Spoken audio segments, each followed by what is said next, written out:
খাবার হচ্ছে জাতীয় খাবার হওয়া দরকার শুটকি ভর্তা। তার কারণ হচ্ছে আমরা অন্য জিনিস দিয়ে খাইয়া যতটা মজা না পাই, শুটকি ভর্তা দিয়ে কিন্তু তত মজা পাই।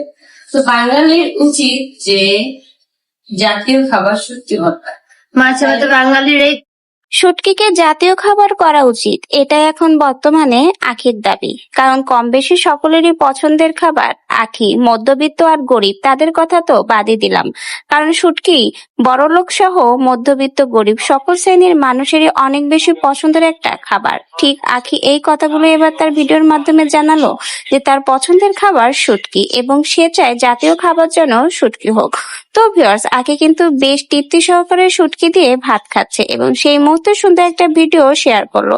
সাথে আখি কিন্তু তার অনুভূতির কথাও জানিয়ে দিয়েছে। আখির এই ভিডিও দেখার পরে অনেকেই বলছে হয়তো বা আখি লামা বান্দরবন থেকে আসার সময় সস্তায় বস্তা ভরে শুটকি নিয়ে এসেছে, এজন্য শুটকির ভিডিও দিচ্ছে। আবার অনেকেই বলছে আখির এই ভিডিও দেখে মনে হয় আখি যেখানে যা পায় সবই খায়, কারণ আখি কিন্তু খুবই মধ্যবিত্ত ফ্যামিলির একজন মেয়ে। ছোটবেলা থেকে অনেক কষ্টে বড় হয়েছে, এজন্য খাবারের কোনো বাছবিচার নেই, যা পায় তাই খায়। এমনকি আখিকে কিন্তু প্রতিনিয়ত ফকিন্নি বলেও অপমান করা হতো, কারণ আখির বাবা ছিল গরিব। খুব একটা বেশি টাকা পয়সা না থাকায় বিয়ের পর প্রতিনিয়ত তিশার কাছে কিন্তু ফকিন্নি, ছোট লোক বলে নানা রকমের অপমানের শিকার হতে হয়েছে। কিন্তু আজকে দেখুন আখি কিন্তু নিজেকে কতটা পরিবর্তন করে ফেলেছে, নিজে ঘুরে দাঁড়িয়েছে, নিজে একটা প্ল্যাটফর্ম তৈরি করেছে।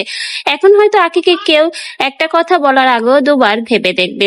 তো ভিউয়ার্স, কি মনে হয় সকলে যে বিভিন্ন ধরনের মন্তব্য করছে আখির এই ভিডিওটা দেখে? অনেকে বলছে লামা বান্দরবন থেকে নাকি সস্তায় আখি বস্তা ভরে শুটকি নিয়ে এসেছে। আবার অনেকেই বলছেন আখির এই ভিডিও দেখে ভালো লাগলো, আখি সকল শ্রেণীর খাবার খায় এবং আখি যে দাবিটা করেছে শুটকি জাতীয় খাবার হওয়া উচিত, এই বিষয়ে আপনার কি মন্তব্য? আসলে কি শুটকিকে জাতীয় খাবার করা উচিত? আর শুটকি কি আপনারও পছন্দ? অবশ্যই কিন্তু আপনার মন্তব্য আমাদের কমেন্ট বক্সে জানিয়ে যাবেন।